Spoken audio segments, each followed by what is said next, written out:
हाम्रो श्रम बजारबाट भारतीय श्रमिकले कति मूल्य लग्यो? त्यही काउरी रोपेर त्यही के अरे कोदो बोएर होइन लाखौँ आरोप गर्ने किसानहरू त छन्। पुगेकै होइन, यहाँ किन भागभण्ड नमिलेर एउटा आत्मनिर्भर बनाउने र राम्रो उत्पादन यहाँबाट बाहिर विदेश निकास गर्न सकियोस् भनेर केही न केही गर्नुपर्छ। पर्यटकीय क्षेत्रमा केही गर्नुपर्छ, उद्योगको क्षेत्रमा, त्यसपछि कृषिको क्षेत्रमा। बिक्री गर्दाखेरि गिरावट त एकदम भएको छ, सबै व्यवसाय त्रसित छन्। अस्तव्यस्त भएका उद्योगिक व्यवसायहरूतिर पुग्न सकेको अवस्था छैन र उद्योगिक व्यवसायहरू आफै जेने तेने आफ्नो गुजारा चलाउन उन्मुख भएको अवस्था छ।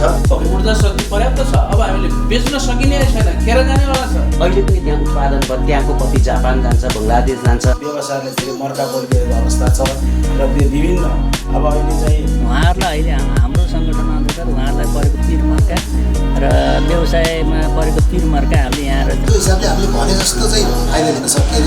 चर्चा भन्योभन्दा बढी भएको छ। वनको उत्पादन सहजै रूपमा फर्निचरहरूले उत्पादन गर्न सक्ने भएको छैन। घर भाडा तपाईँको कोठाको भन्दा भिनाको भाडा धेरै महँगो छ। एउटा सटरको 28-30 रुपियाँ तिर्नुपर्ने अवस्था छ। आय आदानको एउटा विकल्प खोज्नको निम्ति गराएको बनेको संस्था हुँदो रहेछ। आफ्नै ठाउँमा श्रम गर्न लज्जास्पद हुने, लाज मान्ने। गण्डकी प्रदेश आर्थिक रूपमा समृद्ध भन्न धेरै लामो समय कुर्नु पर्दैन। नमस्कार दर्शकबिन, तपाईँ हेर्दै हुनुहुन्छ गोल्डन आई टेलिभिजनको प्रस्तुति मौफसल आर्थिक आवाज हेर्दै हुनुहुन्छ। विभिन्न जिल्ला, नगरपालिका, गाउँपालिका र वडामा हामी पुग्ने गर्दछौँ। त्यहाँका व्यवसायको अवस्था के छ, कसरी व्यवसायहरू अगाडि बढ्दैछन्, अर्थात् अर्थतन्त्र भनेकै व्यवसायहरू हुन्। व्यवसायका कुराकानी राख्नका लागि हामी पोखरा महानगरपालिकाको वडा नम्बर 28मा छौँ। वडा नम्बर 28मा मसँग हुनुहुन्छ युवा व्यवसायी हुनुहुन्छ चिरञ्जीवी त्रिपाठी हुनुहुन्छ। के भन्नुहुन्छ उहाँ? कहिलेबाट सुरुवात गर्नुभयो व्यवसाय, अथवा चाहिँ नेपालमै बसेर व्यवसाय गर्न सकिन्छ या सकिँदैन, राम्रो जीवन जिउन सकिन्छ कि सकिँदैन, राम्रो आम्दानी गर्न सकिन्छ सकिँदैन, यी कुराकानी उहाँकै मुखारबिन्दुबाट उहाँ स्वागत गर्न चाहन्छु। स्वागत छ यहाँलाई। धन्यवाद। आराम हुन्छ? हजुर आरामै। फ्यान्सी सञ्चालन गर्नुभएको छ है? फेन्सी कस्मेटिक अब गाउँको हो, सबै पसल, सबै ओभरअल गर्नु? सबै। पहिला त अब मासु पसल पनि थियो, अब अहिले लास्ट त्यो लकडाउन पछि त्यसपछि चाहिँ मासु पसल चाहिँ छोडियो, अरू फेन्सी र कस्मेटिक चाहिँ सुरु गरेको छु। अब मासु पसल अरू पनि धेरै खुले, एरिया सानो भयो। पहिला अब हाम्रो मात्रै थियो, अब पछि कम्पिटिसन धेरै भयो, धेरै मासु पसलहरू खोल्नुभयो अरूहरूले। त्यसपछि हामीले त्यो मासु पसल छोडेर अरू व्यवसाय अरू सुरुवात गर्नुभयो? होइन, त्यो पनि थियो, त्यो अरू त्यो समय अन्त लगाइयो। कति समय भयो व्यवसाय गर्न थालेको, अथवा चाहिँ कति समय दिनुभएको छ? व्यवसाय पसल गर्न थालेको त भयो करिब 20 वर्ष जति भयो। 20 वर्ष? हजुर। तर पहिला अब तल बुढी बजारमा थियो, सानो चिया पसल थियो मेरो। त्यसपछि 7-8 वर्ष जति त्यहाँ गरियो। त्यसपछि बाहिर विदेशतिर गइयो। विदेशतिर गएर आएपछि यहाँ अब गाडी किनियो। गाडीमा 1-2 वर्ष जति गाडीतिर विचार गरियो। अनि त्यसपछि गाडीमा भन्दा पनि अब त्यो आफ्नो लाइन अलि त्यति ठिक लागेन। गाडी आफ्नो त्यहाँ अलिकति त्यहाँको व्यवहार अलिक ठिक लागेन र पसल फेरि चाहिँ पुनः व्यवसायमा फर्किनु, अथवा चाहिँ हजुर खुद्रा व्यवसाय अथवा विभिन्न कस्मेटिक फ्यान्सीतिर व्यवसायमा आउनुभयो? हजुर हजुर। तपाईँलाई याद छ सुरुवातमा चाहिँ सुरुवात बिजनेस गर्दाखेरि कति पुँजी थियो तपाईँसँग, याद छ किन नहुने? सुरुमा त्यही 20-25 हजारमा सुरु गरे हो। त्यसपछि कर्मश थप्दै गइयो। परिवारलाई मैले त्यहाँ पसलमा राखेको। म चाहिँ उता लेक साइडतिर होटलमा जब गर्थेँ मैले। म साइकलमा आउने जाने गर्थेँ। परिवारलाई चाहिँ बच्चा पनि थियो, बच्चा हेर्ने, अनि उनले चाहिँ चिया पसल, खाजा पसल सानो उनको लागि त्यो राखेको। उनकोबाट चाहिँ त्यो घर खर्च चल्थ्यो। मेरो चाहिँ जुन ऊ थियो त्यो बचत हुन्थ्यो। वैदेशिक रोजगारमा पनि यहाँ जानुभयो, अथवा वैदेशिक रोजगारको अनुभव पनि छ? हजुर। अहिले पनि युवाहरू वैदेशिक रोजगारमा जान लाम लागिरहेछन् हजुर हैन? के अनुभव छ, कस्तो अनुभव लिनुभयो, अर्थात् चाहिँ नेपालीहरूलाई हेर्ने दृष्टिकोण कस्तो पाउनुभयो? नेपालीहरूलाई विदेशमा के भन्छन् भने एउटा लेबरको रूपमा अनस्किल्ड कामदारको रूपमा लिन्छन्। नेपालको चाहिँ जुन एजुकेसन छ, जुन ऊ छ, त्यहाँ एकदम टेक्निसियन मान्छेहरू चाहिँ कम हुन्छ नेपालमा भन्ने छ उनीहरूलाई क्या। हामी जुन देशमा गल्फ कन्ट्रीमा गइयो त्यहाँ चाहिँ, तर म चाहिँ जाँदाखेरि म त्यसरी गइनँ।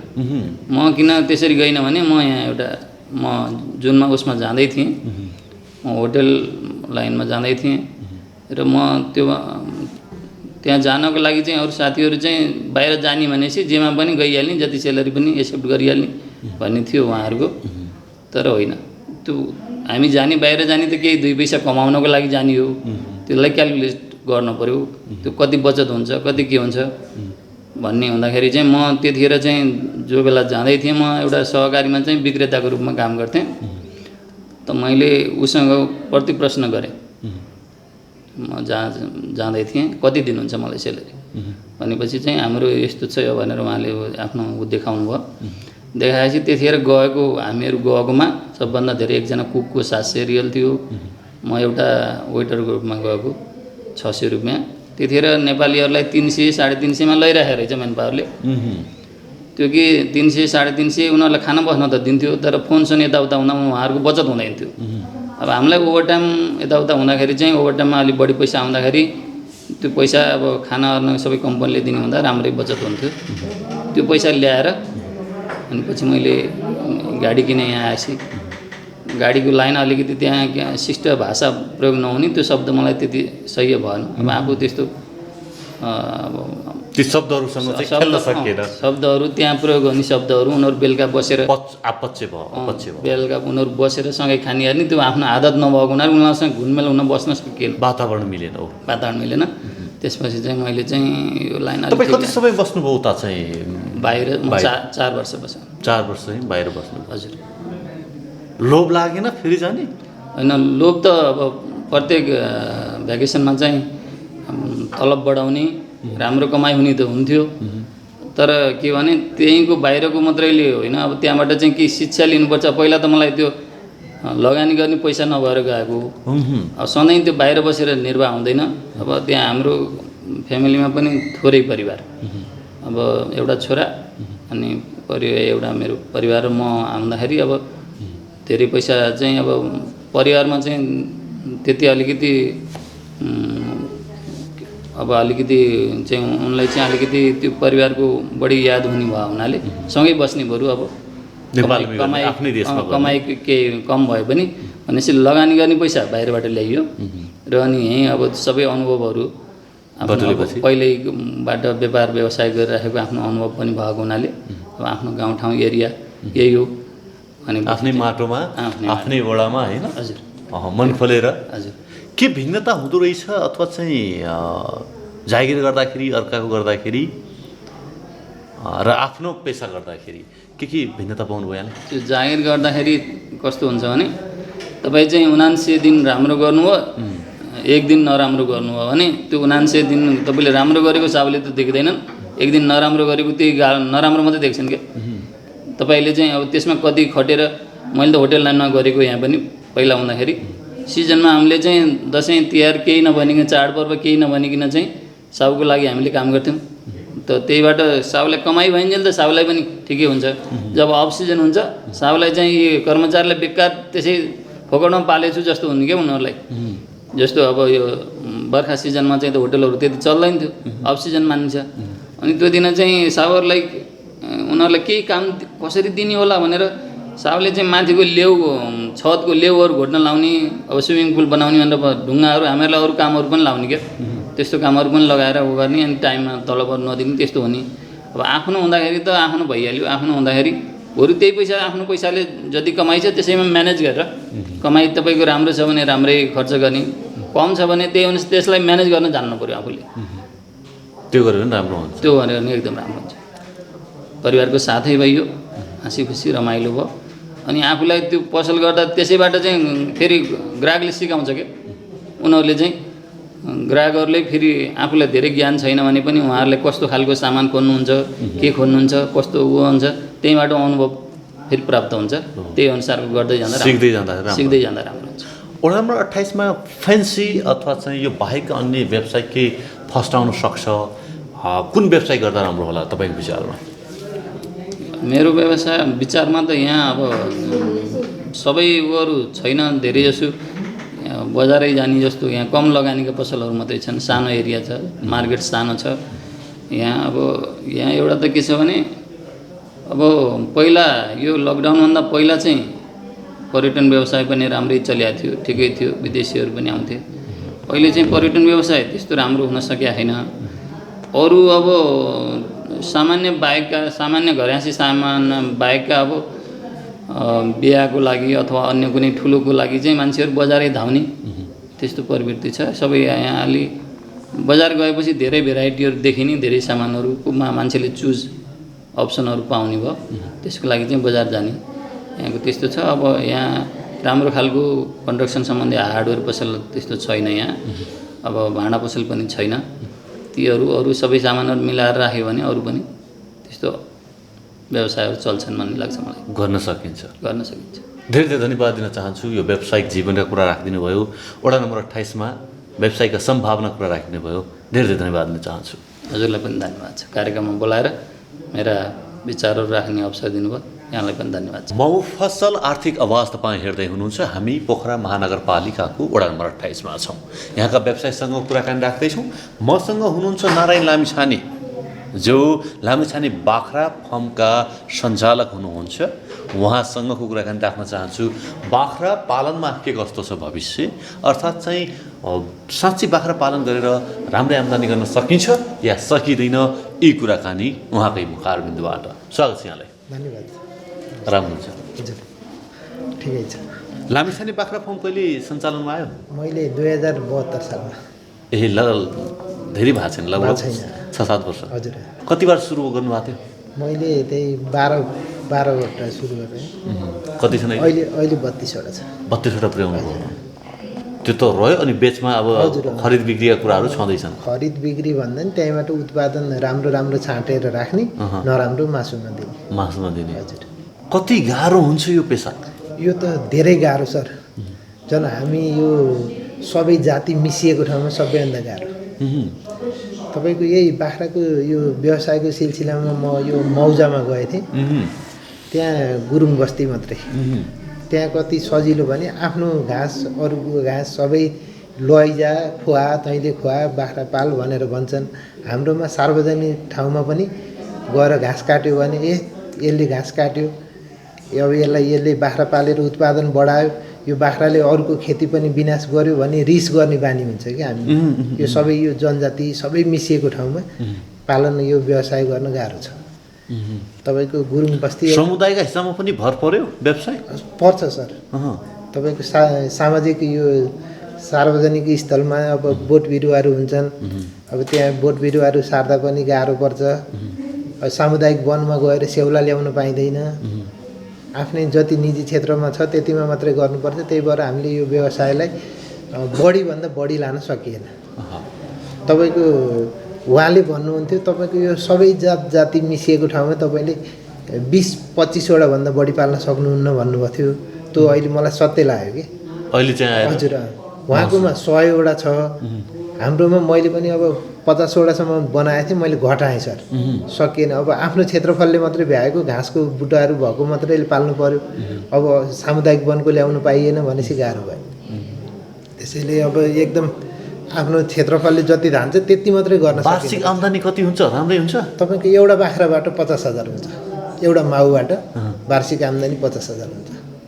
भने 10वटा चाहिँ खर्च कटाउँदाखेरि त्यसको ठ्याक्क 40,000 नाफा हुन्छ एउटा बाख्राबाट। हजुर। वार्षिक आम्दानी वार्षिक त्यस्ता 10-12 भयो भने त त्यो त अब व्यवसाय गरेपछि त त्यो कम्तीमा पनि 15 माउ पाल्नै पर्छ। 15 न्यूनतम। हजुर। 15 माउ भनेको तपाईँको कोही अब राम्रो छ यसलाई माउ बनाउनु पर्यो भनेर राखिन्छ। त्यो गर्दाखेरि 50भन्दा माथि 60भन्दा तलको रेसियोमा बाख्रा सङ्ख्या हुन्छ।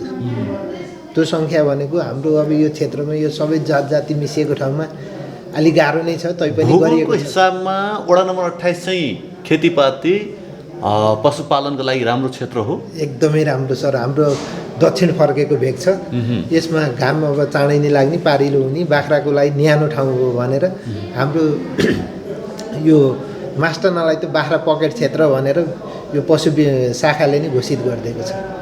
बडा हाम्रो सरकार बडा अनौठो मान्छु है। कहिले तपाईँले त्यस्तो लाग्छ घोषणा चाहिँ फटाफट गरिदिने, तर त्यो कृषकहरूको समस्याहरू के छन् होइन, यसलाई चाहिँ कसरी व्यवस्थापन गर्न सकिन्छ, सामाजिक चाहिँ यो होइन चेतनाका कुराहरू, जनचेतनाका कुराहरू, यस्ता कामहरूलाई चाहिँ थोरै ध्यान दिए भए अलि चाहिँ तपाईँहरूलाई सहज हुन्थेन? सर यस्तो छ, अब हामी अब बाख्रा व्यवसाय गरेपछि यो वार्षिक अनुदान कति बाँडेको छ सरकारले। वास्तविक किसानले अनुदान पाएकै छैन। जो झोलै किसान छ, झोला बोक्छ जान्छ, उसले अनुदान ल्याएको छ, खाएको छ। हामीले पहुँचवाला हुनु पर्यो, झोला बोकेर जान सक्नु पर्यो, अफिस धाउने। त्यस्तो अब व्यवसाय गर्ने मान्छेलाई त फुर्सदै हुँदैन, तँ कसरी जान्छ? अब झोला बोकेर अफिस जानै भ्याउँदैन। तपाईँको अनुदानको कार्यक्रम रहन्छ, 15 दिन 1 महिनाको सूचना राखिदिन्छ, उस्तै गरी त्यो किसानले थाहा पनि पाउँदैन। अनि त्यो झोला बोक्ने किसानले जान्छ, अनुदान ल्याउँछ, मेरो बाख्रा भन्छ, अनुदान खान्छ, बाख्रा बेचिदिन्छ। कृषकको सबैको त्यही हो, जुनै पनि कृषक जस्तो गाई पालन, भैँसी पालन, बाख्रा पालन, यी हरेक किसानहरूको समस्या छ। स्थानीय सरकारमा चाहिँ यो विषय चाहिँ उठाउनुहुन्छ कहिलेकाहीँ गएर फुर्सद भोग्नलाई? हामीले यो सबै ठाउँमा भनिएको छ, त्यही भन्ने र सुन्ने मात्र भयो, हुन्छ गर्छौँ भन्ने कुरा र त्यति मात्र हो। त्यसपछि तपाईँ आफ्नो बाख्रामा व्यस्त, उहाँ आफ्नो चाहिँ कहाँ हो अनुदान र अनुगमन, त्यति नै भइरहेछ। त्यसले गर्दाखेरि वास्तविक कृषक चाहिँ पछाडि परेको छ। हामीले अनुदान अब हाम्रै 28 नम्बर वडामा यो मेयर मैत्री भनेर 20 लाख रुपियाँ ल्याइयो। त्यो ल्याएर 40-40 हजारको दरले 50 किसानलाई बाँडियो। अहिले तपाईँले किसानै खोज्नुभयो भने पनि 10 किसानभन्दा भेटिन्न। त्यो हामी आफू किसान पनि त्यस्तै छौँ, पैसा पासी लिने अनि बाख्रा बेचिदिने। अब सरकारकोबाट त अब ठुलो पहुँच भएकोले मात्रै हात पर्छ, अब पहुँच नभएको त थाहै छैन, कसैलाई पनि थाहा छैन, आउँछ भन्ने पनि थाहा छैन। यो पेसामा रिस्क कति छ? बाख्राहरूमा चाहिँ के छ, बिमा सुविधाहरू छ कि छैन? के छ सर? बिमा छ। सबैभन्दा रिस्क नभएको व्यवसाय भनेको बाख्रा। अलि कम रिस्क, एकदम कम। तपाईँको बाख्रा पालन व्यवसाय गरेर घाटा लाग्यो भन्ने मान्छे त हुँदैन कि। वर्षमा 2 चोटि ब्याउँछ, दुईचोटि ब्याउँदाखेरि 4वटा बच्चा हुन्छ। कस्तै नभएको पनि 12,000 को त भइहाल्छ भनेको। 12 दुना 24,000, 24 दुना 48,000, वर्षमा 48,000 त जसरी नै कमाइ भयो। त्यही भएर यसमा घाटा रिस्क अब कहिलेकाहीँ एउटा दुईटा मर्छ, बाघले खान्छ। अब त्यसलाई त्यस्तै नराम्रो यो रिस्कै छ भनेर भन्नु मिल्दैन। तपाईँको कुखुरा, यो पेसामा युवाहरूलाई आकर्षित गराउन सकिन्छ या के छ अब सम्भावना? युवाहरूलाई आकर्षित त गराउन सकिन्छ सर, तर बजार व्यवस्थापन छैन। तपाईँको अब हाम्रो जुन बाख्रालाई, यहाँको स्थानीय बाख्रालाई हामीले अब अहिले 1000 रुपियाँ केजीमा बेच्छौँ नि, तराईबाट त्यही मासु आउँछ 600-700 मा आउँछ। अनि हाम्रो यहाँको बिक्री भए छैन, तराईबाट आउँछ। छिमेकी राष्ट्रबाट चाहिँ सस्तोमा आउँछ। हजुर, सस्तोमा आउनु पर्यो। हामीले चाहिँ बढी उत्पादन गऱ्यो भने हाम्रो पनि त्यही लेभलमा आउँथ्यो। हाम्रो त्यसरी लेभल बढाउन सकिएन। म अघि नै भने नि, हाम्रो यो सबै जाति मिसिएको ठाउँमा यो गाह्रो रहेछ भनेर। तपाईँको एकै अब गुरुङ बस्ती मात्रै भएको ठाउँमा सजिलो हुँदो रहेछ। उनीहरू रिस्क नहुने। हाम्रो यो हरेक जाति मिसिएको ठाउँमा रिस्क बढी हुने। यसले गर्छ कि यसले गर्यो, हामीले गर्न सकिएन भने रिस्क बढी भयो कि। त्यो प्रगतिका चाहिँ केही सामाजिक बाधा अडचनहरू रहेका छन्, त्यसले चाहिँ गर्दाखेरि अलि यो पेसालाई होइन अलिक फर्स्ट डाउन पनि नसकिने। अनि अर्को पनि जस्तै युवाहरू, पढलेखेका मान्छेहरू यो पेसामा लाग्यो भने झट्टै यो समाजले पनि एक्सेप्ट गर्दैन नि, होइन? गर्दैन सर। तपाईँको हेर्ने दृष्टिकोण पनि फरक छ। होइन, फरक छ सर। भन्ने अब म एउटा बाख्रा व्यवसायी हो, म आज हजुरले बोलाउनु भयो, नत्र म बाख्राको गोठालो लाउँथेँ होइन। ऊ बाख्रै गोठालो आयो भनिदिन्छ, समाजले मलाई अब यो राम्रो भओस्, ओहो यो त व्यवसायी मान्छे हो, व्यावसायिक भएछ, यस्तै अरू पनि व्यावसायिक हुनुपर्छ भन्ने सोच छैन। सिको गर्दैन, उल्टो बेइज्जती तरिकाले बोलिदिने, त्यस्तो हुन्छ।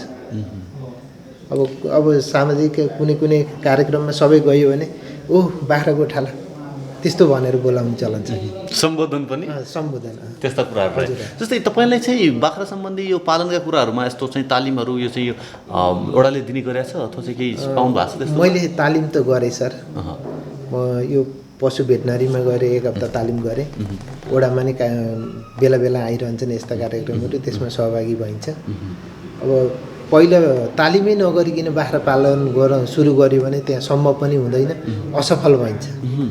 तब तालिम दिएर जे कुरो नि गर्नु छ भने पहिला आफूले राम्रोसँग बुझेर मात्रै गर्यो भने त्यहाँ सफलै सफल, असफल भन्ने कुरो कहीँ पनि छैन।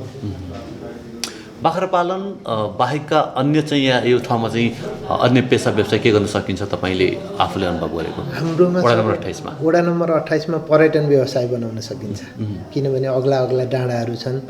अब सँगसँगै मेरो होटल पनि छ, लामिछाने गेस्ट हाउस भनेर राखेको छु। मैले त्यो होटल चल्नुहोस् अथवा नचलोस् त्यो भन्दा पनि सौरेमा आएको मान्छे यहाँ खान पाइएन, बस्न पाइएन, नभओस् भन्ने हेतुले त्यो आफ्नो होटल गरेको छु आफ्नै घरमा। र अब आफ्नो फर्म भएपछि अब नयाँ नयाँ मान्छेहरू कोही आयो भने आफ्नै घरको बाख्रा खसी बोका काटेर खुवाउनु पाइयो, आफ्नै घरको पालेको हजुर कुखुराहरू काटेर खुलाउनु पाइयो। त्यो भएर मैले लोकल कुखुरा, त्यससँग बाख्रा, अब गाई पनि छ, घरमै मोथेको मोही, घिउ, दुध, त्यो सबै खुवाएर मान्छेहरूलाई अब यस्तो रहेछ है मास्टरमा, वडा नम्बर 28 मा यस्तो छ, अर्ग्यानिक चिजहरू पाउँछ, त्यहाँ खान बस्नको सुविधा छ। त्यो व्यवसाय अगाडि फस्टाओस् भन्ने हेतुले मैले त्यो पनि गरेको छु। बाख्राका पनि प्रकारका कुराहरू हुन्छन्? हजुर, बाख्राका धेरै प्रकार हुन्छन् सर। तपाईँको हाम्रो पहिला स्थानीय लोकल बाख्रा हुन्थ्यो खरी भन्ने, त्यो खरीलाई अहिले विकसित गर्दै गर्दै हामीले बोयरमा ढालेका छौँ। मैले नवलपरासी गएर जमुना पारीको भन्ने जातको बाख्रा ल्याएँ, अहिले त्यसलाई पनि हटाएर अहिले मैले बोयर खान सुरु गरेको छु। बोयर मासु बढी उत्पादन हजुर, मासु बढी आउँछ सर, 100 केजीसम्मको हुन्छ एउटै चाहिँ। हजुर, अहिले मसँग 120 केजीको ब्याडे बोका छ अहिले। हजुर, अब त्यस्तै 3टा त्यही बोयर जातकै पठाइगरी बन्दीपुरबाट अस्ति मगाएको छु। अहिले त्यही बोका लगाएर बाली गएको छ। अब हेरौँ अब यसको 6 महिनापछि कस्तो उत्पादन दिन्छ। नत्र जमुनापारी र यो बोयर क्रस गर्दा पनि जमुनापारीको अग्लो र लामो हुन्छ, अनि यो बोयर जायनको बढी मासु लाग्ने भएर त्यसबाट नै उत्पादन राम्रै भएछ मलाई। 25वटा बाख्राले अथवा चाहिँ माउ चाहिँ 15वटा छ सर, अहिले 32वटा छ। अब लगभग यो माघको महिनामा 40वटा पुग्छ। बाख्रै पालेर चाहिँ जीवन धान्न सकिन्छ यहाँ पनि? सकिन्छ सर, ढुक्कले सकिन्छ। धेरै धेरै धन्यवाद दिन चाहन्छु र यहाँको व्यावसायिक सफलताको पनि शुभकामना व्यक्त गर्न चाहन्छु। Thank you so much. Mafasal Aarthik Aawaj तपाईँ हेर्दै हुनुहुन्छ। हामीसँग व्यवसायी महिला हुनुहुन्छ, म उहाँसँग कुराकानी जोड्न चाहन्छु। लक्ष्मी पौडेल हुनुहुन्छ, के भन्नुहुन्छ, कसरी व्यवसाय गर्न सकिन्छ, यी कुराकानी उहाँकै मुखारबिन्दबाट। स्वागत छ यहाँलाई। हजुर, धन्यवाद। नमस्कार, मेरो नाम लक्ष्मी पौडेल, वडा नम्बर 28 सुर्के मैदानबाट।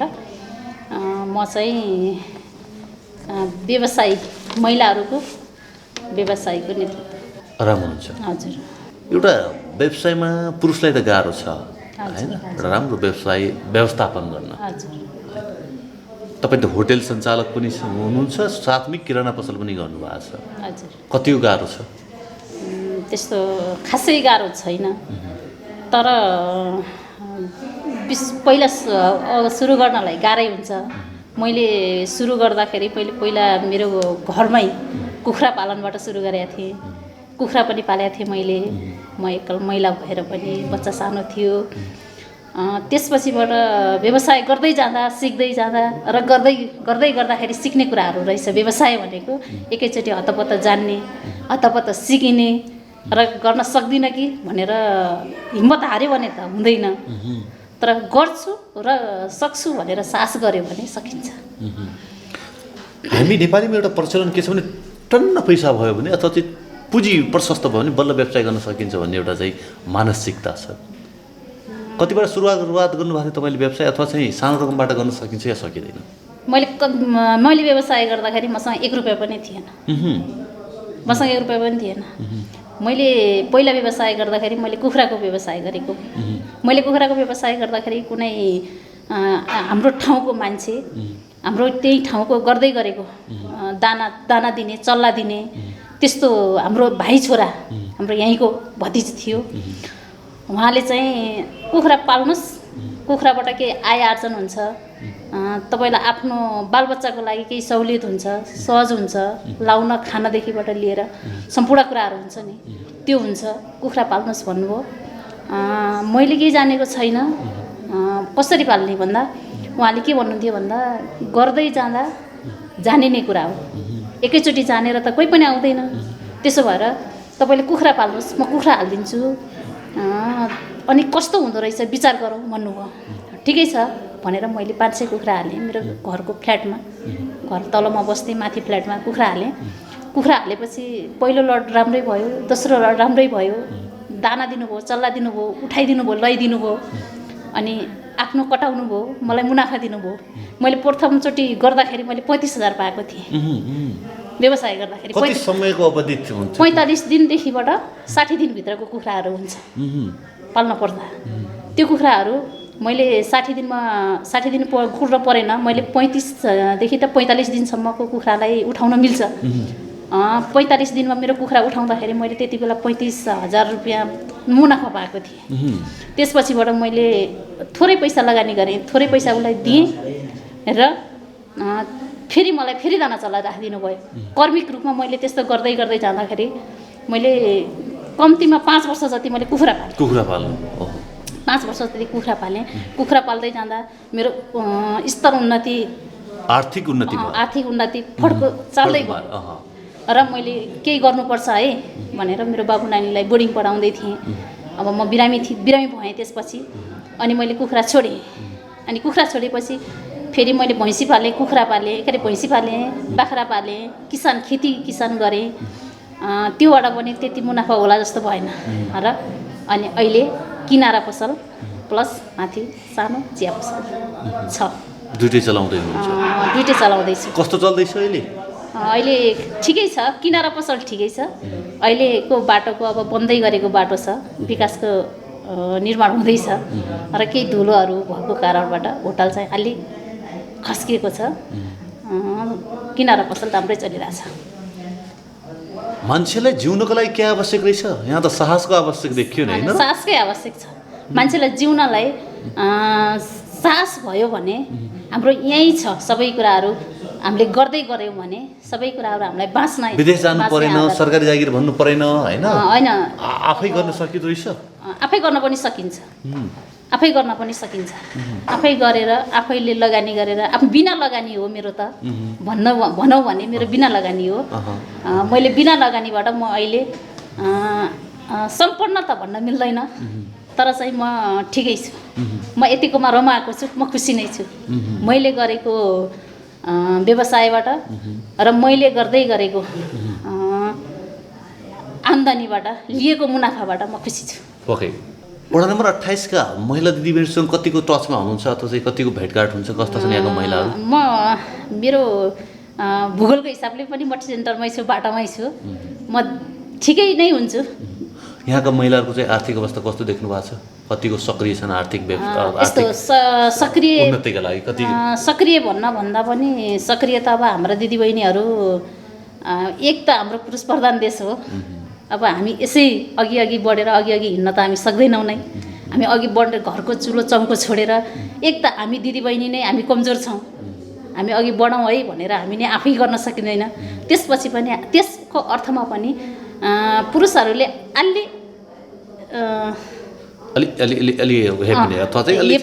हेप्ने भन्न त मिल्दैन, हेप्ने नै भन्न त मिल्दैन। हेर्ने दृष्टिकोणहरू सक्दैन कि, अलि सक्षम छैन कि, ऊ फड्को चाल्न सक्दैन कि, उसले केही गर्न सक्दैन कि भन्ने चाहिँ अलि छ। किन भन्दा होइन, अलि छ, किनभने हाम्रो यो ग्रामीण क्षेत्र हो।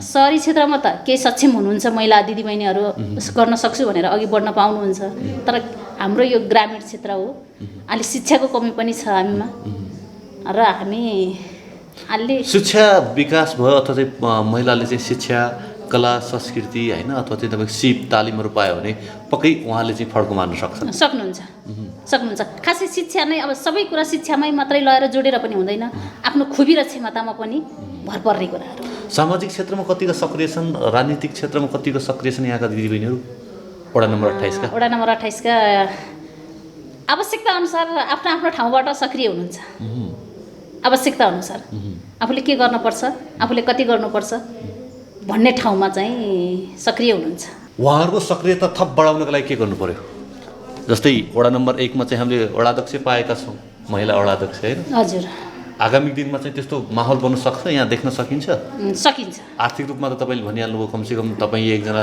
सक्षम हुनुभयो तपाईँलाई देखेर भोलि अरूले पनि सिको गर्ला होइन उहाँले गर्न सक्नुहुन्छ भने त म त यति लगानी सेले गर्न सक्छु भन्ने त होला नै तर त्यसका साथसाथै आर्थिकका साथसाथै राजनीतिक पनि एउटा चाहिँ स्तरता भयो भने अर्थात् चाहिँ एउटा स्तर बनायो भने बल्ल चाहिँ महिलाको अधिकारहरू सुनिश्चित हुन्छ सुनवाई हुन्छ त्यो सक्नुहुन्छ त्यो गर्न पायौँ र ठाउँ पायौँ भने महिलाहरू त्यति धेरै कमजोर हुनुहुन्न गर्न पाएर ठाउँ पाएर गर ल भनेर नेतृत्व दिन सक्ने हो भनेर सक्नुहुन्छ भने आफ्नो नेतृत्व लिन सक्नुहुन्छ महिला हिंसाहरू सुन्न पाइन्छ वडा नम्बर 28 मा महिला हिंसाहरू त त्यति धेरै अहिलेको समयमा त्यति धेरै त छैन हल्का फुल्का त छैन भन्न सकिँदैन आन्तरिक होलान् कतिपय बाहिर आवाज ननिकालेका होलान् होइन ननिकालेका होलान् भन्दा पनि बाहिर आवाज निकाल्दाखेरि हाम्रो पुरुष प्रधान देश हो बाहिर आवाज निकाल्दाखेरि हामी घृणित हुन्छौँ कि हामीलाई केही अप्ठ्यारो पर्छ कि हामीलाई भोलि कसैले केही भन्छ कि नराम्रो दृष्टिले हेर्छ कि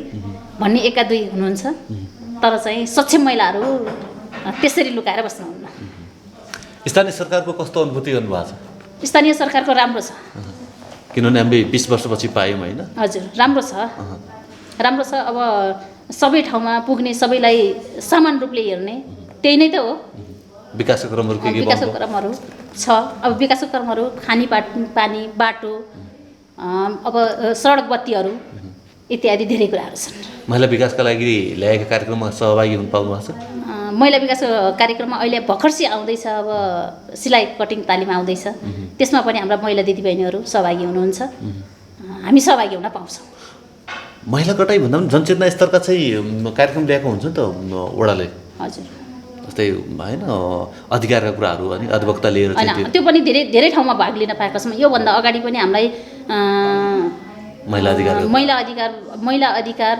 महिलाहरूको आफ्नो सुरक्षित आफू कसरी सुनिश्चित हुने कसरी सुरक्षित हुने भन्नेहरू यहाँ वकिलहरू आएर पनि तालिम दिनुभएको थियो हामीलाई स्वास्थ्य सम्बन्धी कुराकानीहरू चाहिँ जानकारीहरू कति स्वास्थ्य सम्बन्धी पनि हामी जानकारी पाउँछौँ हामी स्वास्थ्य सम्बन्धी पनि हामीलाई यहाँबाट यहीँ नजिकै हाम्रो स्वास्थ्य चौकी छ हाम्रा स्वयंसेविका दिदीबहिनीहरू हुनुहुन्छ टोलमा सबै ठाउँमा हामी सुरक्षितै छौँ धेरै धेरै धन्यवाद दिन चाहन्छु समग्र कुराकानी राखिदिनु भयो थ्याङ्क यू सो मच धन्यवाद मैक्सको मैक्सिमम अफर मैक्स नेट टिभीमा 150 भन्दा बढी एचडी च्यानलहरू हाई स्पिड इन्टरनेट 100 MBPS सम्मको सुविधा अब सातै प्रदेशमा अबको connection Max Net Solutions Max TV जडानको लागि सम्पर्क गर्नुहोला मैक्स डिजिटल टिभी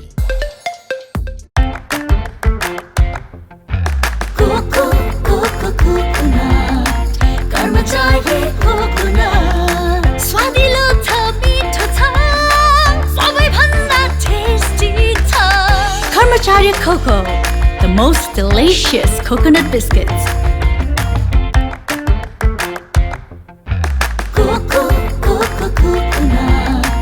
कर्मचारी कोकोनट स्वादिलो छ मिठो छ सबैभन्दा टेस्टी छ Karmachari coco the most delicious coconut biscuits पोखराकै सबैभन्दा सस्तो राम्रो गुणस्तरीय सामानहरूका लागि सम्झनुहोस् बिग सेल सिद्धार्थ चोकमा बम्पर सेल चलिरहेको छ कटन प्यान्ट जेन्स प्यान्ट, कटराइज प्यान्ट, बक्सर प्यान्ट बम्पर सेलमा 950, छानी छानी क्याजुअल प्यान्टहरू, leather shoes, sport shoes bumper सेलमा मात्र 1200, क्याजुअल सर्टहरू, कटन सर्ट, चेक सर्टहरू छानी छानी मात्र 500 मा। नेपालकै सबैभन्दा सस्तो मूल्यमा होलसेल मूल्य ब्रान्डेड तथा नन ब्रान्डेड सामानहरूका लागि हामीलाई सम्झनुहोस्। Ramp brand, retro brand, black brand, 80 degree brand साथै नाइक, एडिडास, पुमा र रिबुक ब्रान्डको जुत्ता तथा लुगाहरू र स्पोर्ट वेयरका लागि हामीलाई सम्झनुहोस्। साथै ब्रान्डेड सामानहरूमा 25% डिस्काउन्ट। सबै ब्रान्डेड सामानहरू पाइनुका साथै होलसेल तथा खुद्रा बिक्री गरिन्छ।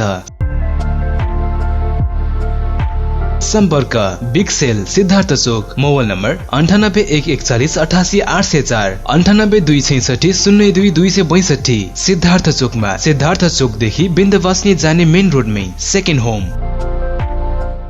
पोखराको लेकसाइडबाट जाने क्रममा सिधीमा रहेको पर्यटकको लागि एकदमै सर्वसुलभ बस्न खान एकदमै सहज भएको चारकोल प्राइभेट लिमिटेड, जुन चाहिँ सिधीको बाटोको दाहिने साइडबाट अवस्थित रहेको छ। यसको महत्त्वपूर्ण सेवा सुविधाहरू: थकाली खाना, लाइभ बार विकी, 7वटा रुमको व्यवस्था, पार्टी रेस्टुरेन्टको व्यवस्था र विभिन्न लाइभ स्पोर्ट्स बार, प्रोजेक्ट र राम्रो खाना अनि बस्नको सुविधा पनि छ। यहाँ विभिन्न तालको माछाको परिकारले साथै शान्ति स्तूपा, श्री सिद्धेश्वर महादेव र फेवातालको रमणीय दृश्य पनि हेर्न सकिन्छ। एकचोटि हजुरहरू पनि यो होटलमा गएर स्वागत गर्ने अवसर अवश्य दिनुहोला। सम्पर्क होटल चारकोल प्राली, शेरी पोखरा 18, सम्पर्क नम्बर 98469 04228 42066। प्रोपाइटर प्रदीप गुरुङ, सलेश महर्जन, दिजेश वाग्ले। पोखराको लेकसाइडमा रहेको the freedom cafe restaurant and बार, जहाँ नेपाली, इन्डियन, कन्टिनेन्टल र इटालियन ब्रान्डहरू पाइन्छ। यहाँबाट विभिन्न नेपाली अर्गानिक कफीको एक चुस्की लगाउँदै यहाँ रहेको एकदमै सुन्दर फेवाताल पनि हेर्न सकिन्छ। यसका विशेषताहरू: 100% नेपाली अर्गानिक कफी, ककटेल्स, मोकटेल, विभिन्न डोमेस्टिक हार्ड ड्रिङ्कका साथै बाहिरी हार्ड ड्रिङ्कहरूको पनि सुविधा रहेको छ। तपाई पनि एकचोटि the freedom cafe restaurant and बारमा अवश्य एकचोटि जानुहोस् र स्वागत गर्ने अवसर दिनुहोस्। सम्पर्क hotel the freedom cafe restaurant and bar, 23 street, Khahari lakeside, Pokhara. सम्पर्क नम्बर 9819816060, 9817169060। प्रोपाइटर भुवन जीसी। लेखनाथको मुटु अर्घौचोक अनि अर्घौचोकमा अवस्थित विशाल एग्रो स्टोर्स तपाईँ हाम्रो दैनिक जीवनमा अति आवश्यक पर्ने ताजा तरकारी, फलफुल, खाद्यान्न लगायत सम्पूर्ण सामानहरू चाहिएमा हामीलाई सम्झनुहोला। हाम्रा सेवाहरू: दुध, दही, खाद्यान्न तथा ताजा लोकल तरकारी, फलफुल, सुपथ तथा होलसेल मूल्यमा पाइनुका साथै होम डेलिभरीको पनि व्यवस्था रहेको छ। साथै सम्पूर्ण पार्टी प्यालेसको सहजतालाई मध्यनजर गर्दै सम्पूर्ण सामानहरू सुपथ मूल्यमा डेलिभरी गरिने जानकारी पनि गराउँदछौँ। विशाल एग्रो स्टोर्स, पोखरा 27, लेखनाथ चोक। प्रोपाइटर विष्णु लामिछाने। सम्पर्क 98560 33822, 98560 81768 र 98058 66215।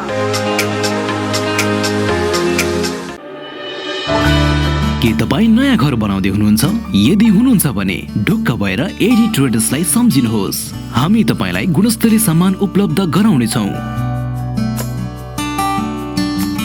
हाम्रा सेवाहरू: टोयलेट तथा बाथरुमका लागि आवश्यक सामानहरू जस्तै कमोड, धारा, बेसिन, पाइपहरू, घर बनाउँदा आवश्यक पर्ने सम्पूर्ण हार्डवेयरका सामानहरू पाइनुका साथै प्लम्बर पनि उपलब्ध गराइन्छ। सम्पर्क AD traders, Pokhara 10 Ram Bazaar, Kalika Chowk. Phone number 061 432 551, 98161 83 577, 98460 35 282। Proprietor Hari Dulal. पोखराको मुटु सिर्जना चोकमा अत्याधुनिक पर्वत शर्मा अटो वर्कशप तथा कार वासमा तपाईँ सबैलाई स्वागत गर्न चाहन्छौँ। हाम्रा सेवाहरू टायर रिपेयरिङ नयाँ तथा पुरानो उपलब्ध छ। बाइक तथा स्कुटर सर्भिसिङ, कार वाशका साथै रभिङ र पोलिसिङ पनि गरिन्छ। अनुभवी मिस्त्रीद्वारा सर्भिसिङ तथा सफाई गरिन्छ। मोबिल तथा पार्ट्सहरू सुपथ मूल्यमा पाइन्छ। सम्पर्क ठेगाना पर्वत शर्मा अटो वर्कशप तथा कार वाश, सिर्जना चोक पोखरा। 400 साइकलको ठिक अगाडि। सम्पर्क नम्बर भुवनन्द बस्याल 9806 13506, मधुसूदन बस्याल 9806 70481, बालकृष्ण बस्याल 9851 81437। कृपया एक पटक सेवा गर्ने मौका दिनुहोस्। आजको लगानी भविष्यको सुनिश्चितता, सुन्दर अनि आकर्षक व्यक्तित्व देखिनका लागि रेखा सुन चाँदी पसल। हाम्रा सेवाहरू रानीहार, मिनिहार, सिक्री, चोकर, छड्के तिलहरी, कण्ठगेडी, नौगेडी, कटारे गेडी, फुलगेडी, चन्द्रहार, हमले माला, बीज बन्दा, सिरफुल, चन्द्रमा क्लिप, औँठी, कर्की बिया, औँठी बेरुवा, औँठी छापा, कुसी औँठी, पाउजु, बिच्छी कङ्गन, चुरा, बाला, हात्ती पुच्छर बाला, ठुला साना पञ्चरत्न, तिलहरी, जन्तर, पेङ्लिङ, साथै तयारी सुनका आकर्षक गहनाहरू, चाँदीका गर गहना तथा सामानहरू अर्डर अनुसारको गर गहना, राशि अनुसारको बहुमूल्य रत्न पत्थरहरू चाहिएमा हामीलाई सम्झनुहोस्। रेखा सुन चाँदी पसल, Bagar 1 Pokhara. Phone number 061 536 452, 98 041 35 504। Proprietor Amrit Gahatraj. पोखराको मुटु चिप्लेढुङ्गामा अवस्थित Himalayan garden market Chipledhunga Nepali Congress party कार्यालय सँगै हाम्रा सुविधाहरू: निशुल्क पार्किङको व्यवस्था, बाल उद्यानको सुविधा, बाबु नानीहरू खेल्नका लागि फराकिलो र सुरक्षित स्थान, झरना, प्राकृतिक मनोरम दृश्यको अवलोकनको लागि विशेष सुविधा, सस्तो र सुलभ मूल्यमा गुणस्तरीय वस्तुहरूको उपलब्धता, खाजा र मनोरञ्जनको लागि शान्त, सफा र सुरक्षित स्थानको उपलब्धता, व्यवसाय साथै सभ्य र उत्कृष्ट व्यवहारको पहिचान। हिमालयन गार्डन मार्केट उत्कृष्ट स्थान। सीमित सटरहरू मात्र बाँकी रहेकाले इच्छुकहरूले तुरन्तै सम्पर्क गर्नुहोला। सम्पर्क Himalayan garden market, Chipledhunga 4 Pokhara Kaski. Mobile number 98460 32154। Mafasal Aarthik Aawaj तपाईँ हेर्दै हुनुहुन्छ। हामी पोखरा महानगरपालिकाको वडा नम्बर 28मा छौँ। पर्यटन व्यवसायसँगको कुराकानी राख्न चाहन्छु। मसँग हुनुहुन्छ सावित्री भुजेल हुनुहुन्छ। स्वागत गर्न चाहन्छु। स्वागत छ। आराम हुनुहुन्छ? हजुर सर, आरामै छु। होमस्टे सञ्चालन गर्नुभएको छैन तपाईँले? हजुर सर। कति भयो सञ्चालनलाई? मेरो 52 सालदेखि हो सर। 52 सालबाट? हजुर। निरन्तर चलिरहेको? हजुर, निरन्तर चलिरहेको छ। अहिले चाहिँ जुन पहिला भूकम्पले गर्दाखेरि अलिकति स्थगित भयो, अनि त्यस पछाडि फेरि यो कोरोनाले गर्दाखेरि स्थगित भयो र अहिले बिस्तारै फेरि अहिले जुन यो कोरोना सकिएको त छैन, तैपनि बिचमा चाहिँ 4-5 ग्रुप चाहिँ विदेशीहरू आउनुभयो। यसको विशेषता के हो होमस्टेका? होमस्टे भनेको सर कस्तो भन्नुहुन्छ भने होमस्टे, होम भनेको घर, स्टे भनेको रहनु है, बस्नु रहनु। जस्तो परिवारसँग घुलमुल भएर चाहिँ जो पनि पारिवारिक वातावरण पाइने, पारिवारिक वातावरण, खाना बस्न एकदम अर्ग्यानिक लोकलहरू चिजहरू, जस्तै सागसब्जीहरू, कुनै पनि अचारहरू, मुलाको अचारहरू, अब यस्तो हरियो ठुलो खुर्सानी हुन्छ नि, त्यो अकबरे खुर्सानीहरू, त्यस्तो जुनसुकै चिजहरू पनि अर्ग्यानिक लोकल। अब त जो परिवारले जे खान्छ नि त्यसैमा त्यही परिवारसँग घुलमुल भएर बस्छ भनेदेखि त्यो होमस्टे छ। त्यसलाई चाहिँ होमस्टे भनिन्छ। र यो सञ्चालन गर्नलाई चाहिँ धेरै पुँजी चाहिन्छ? यो त घरमै गर्न सकिने कुरा हो होइन सर। के चाहिन्छ? व्यवस्थित त जस्तै अब विदेशीहरू हाम्रो नेपाली दाजुभाइहरू त ल ठिकै छ, आउनुहुन्छ, अब रमाइलो गर्नुहुन्छ, बस्नुहुन्छ, उहाँहरू चाहिँ अब एक रात सुत्नुहुन्छ, जानुहुन्छ, त्यो चाहिँ केही सम्भवै भएन होइन। विदेशीहरू त अब उहाँहरूलाई त अब टोयलेटदेखि त लिएर बाथरुमदेखि त लिएर अब खाना बस्न सरसफाइ, रुमहरू, बेडहरू, अब बेड च्यादरहरू, अब ओढ्नी ओछ्याउनी त डसना सिरकहरू कस्तो किसिमको, उहाँहरूलाई एकदम बढी चाहिँ सफा चाहिन्छ र अब विदेशीमा खाने जस्तै अब हामीले यहाँ पोरिज मुस्ली उहाँहरूलाई त्यस्तो चाहिँ खुवाउने होइन फेरि है। हामीले यहाँ चाहिँ यहीँ बनाएर जस्तै चाहिँ अब उसके मिलेट भन्छ कोदाको रोटीलाई है, त्यो मिलेट रोटी, अब सुक्खा रोटीलाई चाहिँ अब जस्तै गहुँको रोटीलाई चाहिँ गिलो रोटी हामीले भनिन्थ्यो भने उसलाई चाहिँ प्यानकेक भनिन्छ। त्यो प्यानकेक बनायो। अनि कोदाको चाहिँ रोटी मिलेट ब्रेड भन्छ त्यसलाई, त्यो बनायो। अब चपाती, सुक्खा रोटी चपाती बनायो।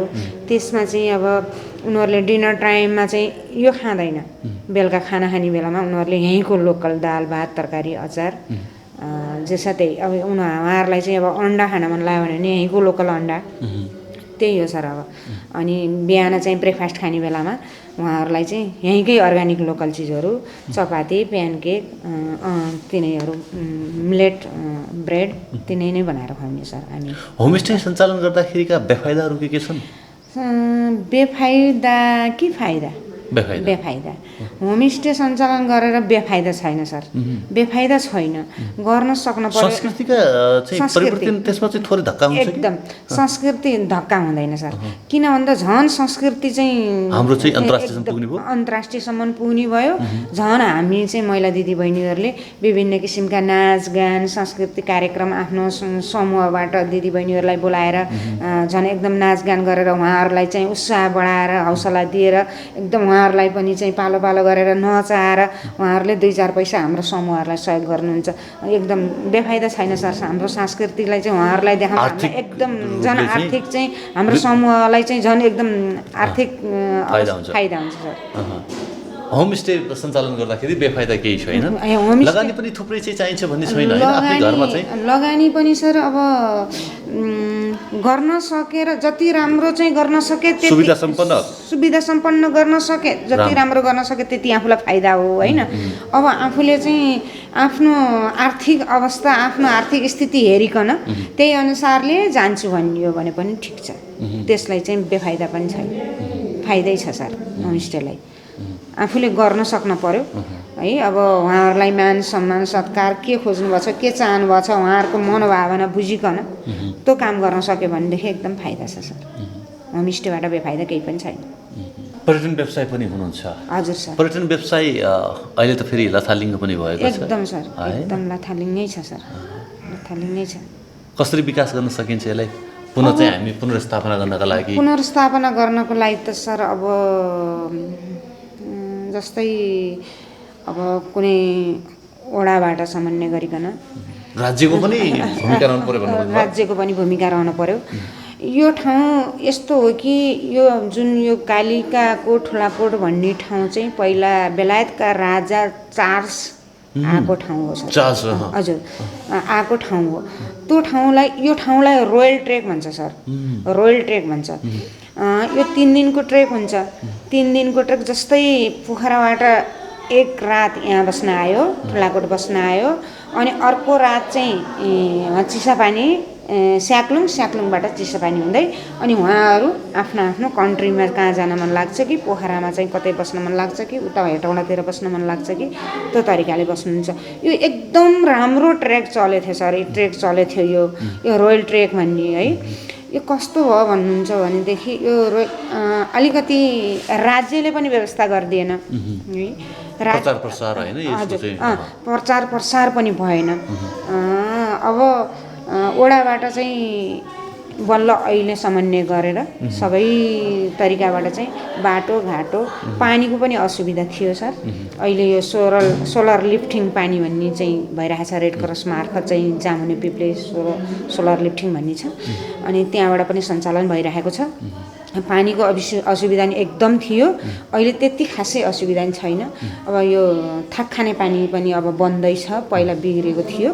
अब बिस्तारै नेपाली बाह्य पर्यटक आन्तरिक पर्यटक स्वदेशी र विदेशी अहिले चाहिँ भित्रिने क्रम चाहिँ अहिले जारी नै थियो, बिस्तारै हुँदै थियो। फेरि अहिले चाहिँ फेरि के हो अर्को चाहिँ त्यो कोभिड के हो फेरि त्यो आएर फेरि पनि असर पर्ला जस्तो छ। हामी फेरि चुनौती देखिँदैछ। हजुर, चुनौती देखिँदैछ सर। यही देशमा बसेर यही होमस्टे सञ्चालन गरेर राम्रो जीवन धान्न सकिन्छ, तर राम्रो जीवन चलाउन सकिन्छ? सकिन्छ सर, सकिन्छ। यदि आफूले गर्न सक्ने हो भनेर आफूमा चाहिँ होइन मैले यो गर्छु भनेर गर्ने हो भनेदेखि होमस्टेबाट एकदम राम्रो चल्छ सर चल्छ। मैले यही तरिकाले व्यवसायले मैले मेरा छोराछोरीहरू 4वटा छोराछोरी पढाएँ। मेरो श्रीमान टिचिङ गर्नुहुन्थ्यो, उहाँले चाहिँ मैले छोराछोरीलाई बाहिर नजाऊ भन्दै पनि मेरो 2टा छोरा जापान छन्, छोरीहरू पनि बाहिरै छन्। एकदम राम्रो तरिकाले गरिराखेको थिएँ। अहिले चाहिँ यो स्थितिले गर्दाखेरि स्टप भएर बसेछ। होमस्टेबाट एकदम फाइदा पनि छ सर, गर्न सक्ने भने एकदम राम्रो पनि छ।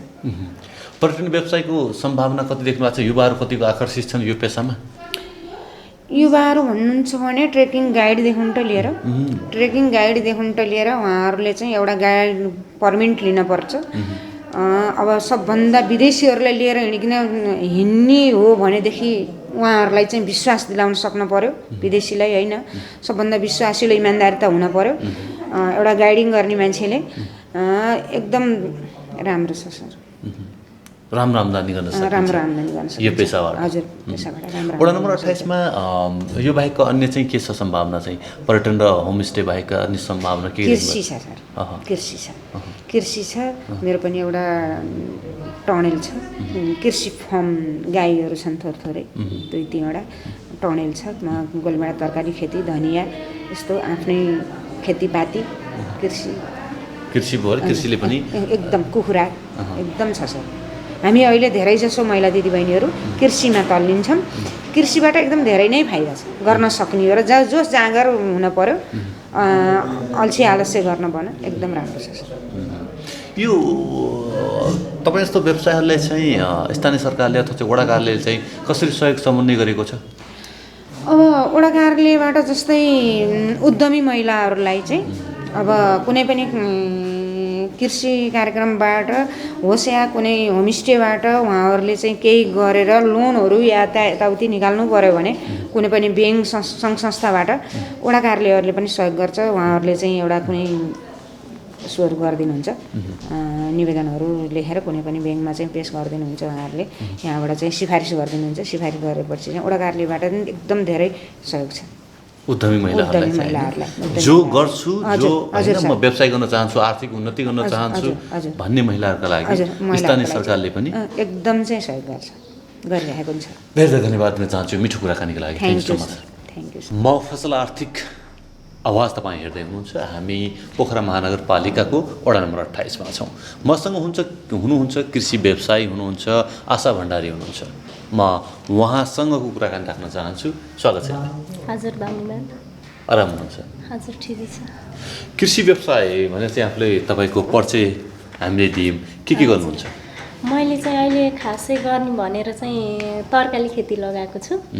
अनि त्यहाँ तरकारीका बिरुवाहरू पनि नर्सरी उत्पादन आफ्नै घरमै गरेर बिरुवाहरू बेच्ने गरेको छु। अनि अब घरमा चाहिँ दुध खानलाई, हल्का दुध बेच्नलाई 2टासँग गाई पालेको छु, त्यही नै हो। गाई पाल्नु भएको छ र हजुर, विशेष गरेर तरकारी खेतीलाई चाहिँ राम्रो व्यवसाय रूपमा लैजाने कोसिस गरेको छु।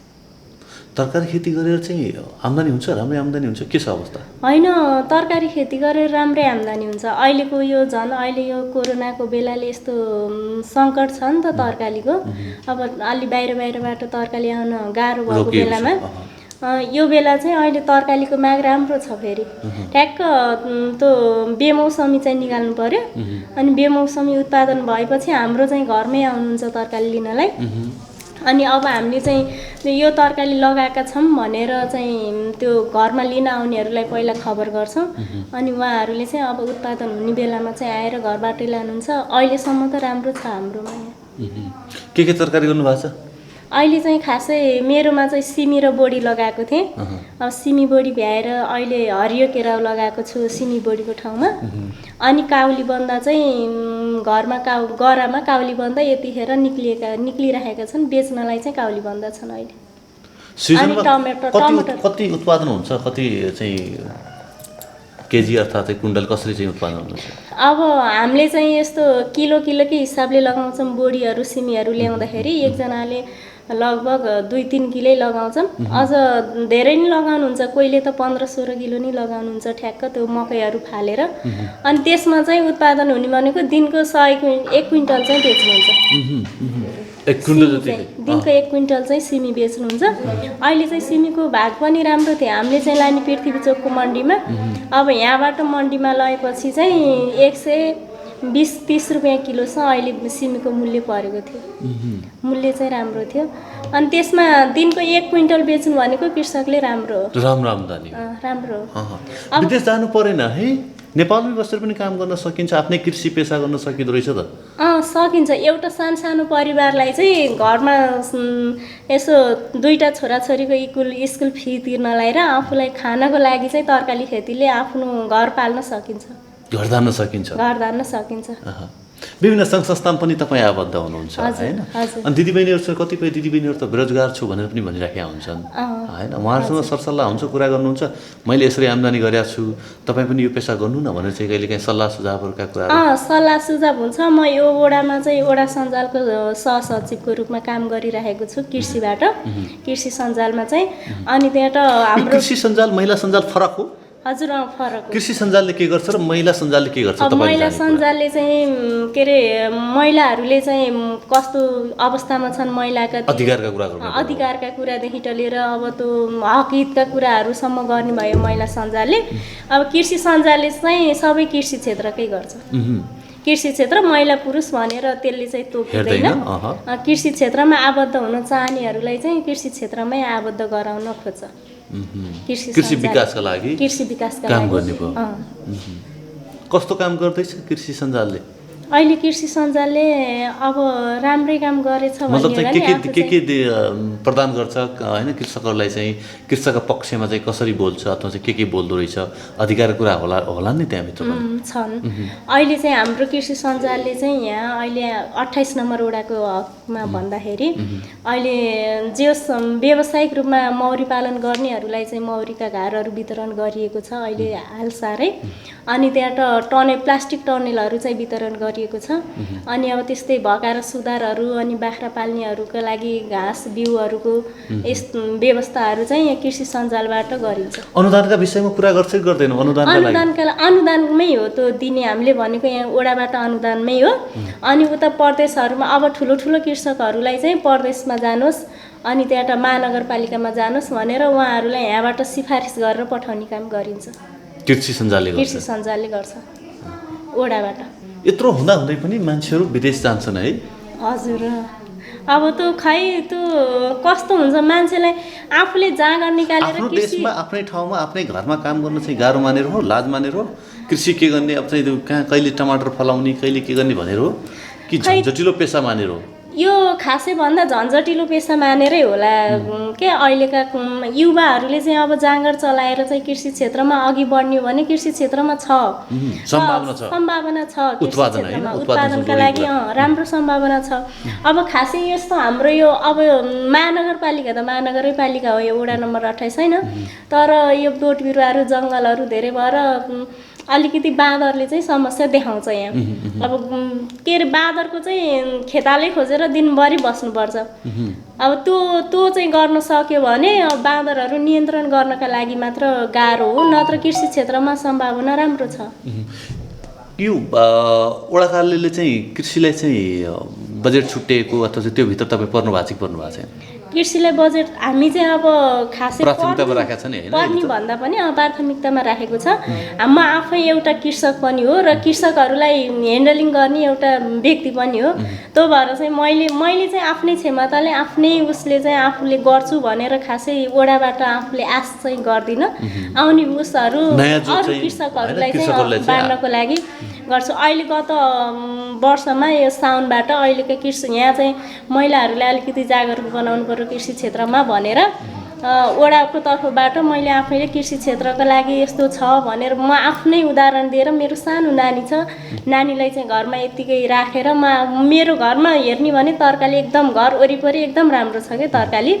अनि नानीलाई राखेर म एउटीले त त्यति भ्याउन सक्छु भनेर म आफैले अहिले चाहिँ 4वटा समूहहरू दर्ता गराइदिएँ आफै गठन गराएर अनि उहाँहरूलाई चाहिँ अनुदान यस्तरी पाइन्छ तपाईँहरू बिउ बिजन पाइन्छ प्लास्टिकहरू अनुदानमा पाइन्छ यो कृषि क्षेत्रमा चाहिँ अगाडि बढ्नु भनेर पनि प्रोत्साहन चाहिँ गरेको अहिले कृषि पेसातिर आकर्षित युवा युवतीलाई आकर्षित गराउन के गर्नु पर्ला यो जिम्मेवारी कसको तपाईँ हाम्रो सबैको होला नि होइन र हामी सबैको हो नि हामी सबको हो जिम्मेवारी अब नयाँ प्रविधिहरूको चाहिँ भित्र्याउनु पर्यो हामीले होइन अब त्यो पहिलाका जस्तै कुटो कोदालो यस्तोमा निर्भर भएर चाहिँ हुँदैन नयाँ प्रविधि नयाँ बिउहरू अनि उन्नत जातको तरकारीहरू लगाएरै युवाहरूलाई चाहिँ आकर्षण बनाउन सकिन्छ होला जस्तो लाग्छ त्यो पहल कदमहरू स्थानीय सरकारले चालेको छ स्थानीय सरकारले चालेको छ अहिले म प्रधानमन्त्री कृषि आधुनिकीकरण परियोजना इकाइ तरकारी इकाइको पनि सञ्चालन समितिको सदस्य हो अब चाहिँ प्रधानमन्त्री कृषि आधुनिकीकरणमा जाने हो भने सबै कुराको व्यवस्था छ कृषकहरूलाई थाहै छैन कि त्यहाँ गएर यस्तो पाइन्छ के छ सुविधाहरू त्यहाँ अथवा चाहिँ त्यहाँभित्र के पाउने भयो कृषकले त्यो भित्र हामीले त के अरे जोत्नेदेखि त लिएर त्यो प्याकिङ गर्ने अनि त्यहाँ त पोस्ट हार्भेस्टदेखि त लिएर सबै कुराका ती मेसिनहरू चाहिँ त्यहाँ ल्याइसकेको छ प्रधानमन्त्री कृषि आधुनिकीकरण नयाँ बिउहरूको लागि त्यो नम्बर 28 बाट को पाउने होला छन् अथवा चाहिँ कति केही परेछन् त्यस्ता मान्छेहरू त्यस्ता परिराखेछन् अब सिँचाइको लागि भनेर नि के अरे आइरहेछ अनि सौर्य ऊर्जा भनेर नि अस्ति अहिलेको बजेटमा चाहिँ आएको थियो अहिले चाहिँ चक्लाबन्दी भनेर चाहिँ यहाँ मास्टरबाट भर्नु भएको थियो एउटा भाइले उहाँले पनि पाउनुभयो होला लगभग कति 10 लाखको 10 लाख बराबरको एउटा कृषकले चाहिँ अनुदान पाउनु हजुर प्रविधिका सामानहरू त्यो त यत्तिकै त हामीले चक्लाबन्दी भनेको चाहिँ यसरी सर हेर्दा एउटै तरकारी खेती हुनु पर्यो कि खेती कि तरकारी एउटै हुनु पर्यो त्यो लगाए बापत चाहिँ पाउने पैसा राज्यले चाहिँ धेरै सहयोग गरेछ अब त्यतिकै एउटै एरियामा चाहिँ एउटै खालको लगाइदियो भने अर्को एउटा प्रसङ्ग सुन्न सकिन्छ कतिको तपाईँले चाहिँ जानकारी छ अथवा चाहिँ वास्तविक कृषक चाहिँ जहिले पनि ठगिएको कुराहरू चाहिँ अथवा चाहिँ नपाएको अनुदानका कुराहरू पाउँछ यो विषयमा तपाईँले कुरा उठाउनुहुन्छ हामीले कुरा उठाउँछौँ वास्तविक कृषकले भन्यो भने फुर्सदै पाउँदैन उहाँहरू एकदम राम्रोसँग ठगिएको हुनुहुन्छ कि यो सरकारबाट राज्यबाट पाउनु पनि अधिकारबाट वञ्चित उहाँलाई फुर्सदै वास्तविक कृषक हो भने उहाँलाई फुर्सदै हुन्न कि अहिले राज्यले के बाँड्दैछ कताबाट के आउँदैछ नि उहाँको त्यो चासोको विषय नै हुन्न उहाँलाई आफ्नै काममा आफ्नै त्यो कृषि पेसामा भ्याइ नभ्याइ हुन्छ त्यो भएर नि त्यो पहल गरिदिने अब हामी जतिको मान्छेले हामीहरूले चाहिँ उहाँलाई यो कृषक हो भनेर गरिदिने मान्छेहरू ठाउँ ठाउँमा भयो भने चाहिँ वास्तवमा वास्तविक कृषकहरू चाहिँ ठगिने थिएनन् होला नत्र ती झोले कृषकहरूकै हातमा हुन्छ खासै धेरै जस्तो राज्यले गरेको सहयोग चाहिँ धेरै धन्यवाद दिन चाहन्छु मिठो कुराकानी धन्यवाद हजुर गोल्डन नाइट टेलिभिजनलाई पनि यहाँ आएर हाम्रा 2-4 कुराहरू चाहिँ राखिदिने मौका दिनुभयो यसको लागि हजुरहरूलाई पनि धेरै धेरै धन्यवाद विभिन्न जिल्ला नगरपालिका गाउँपालिका र वडामा हामी पुग्ने कार्य निरन्तर रहेको छ आज हामी पोखरा महानगरपालिकाको वडा नम्बर 28 मा छौँ वडा नम्बर 28 मा आएर यहाँ समक्ष आर्थिक गतिविधि राखिसक्यौँ यहाँका व्यवसायका कुराकानी यहाँ समक्ष राख्यौँ कार्यक्रम उत्पादनमा सहयोग गर्नुहुने वडा अध्यक्ष निर्मल दियालीज्यूप्रति आभार व्यक्त गर्दै चिरञ्जीवी भुटेलप्रति आभार व्यक्त गर्दै म देवेन्द्र विदा चाहन्छु नमस्कार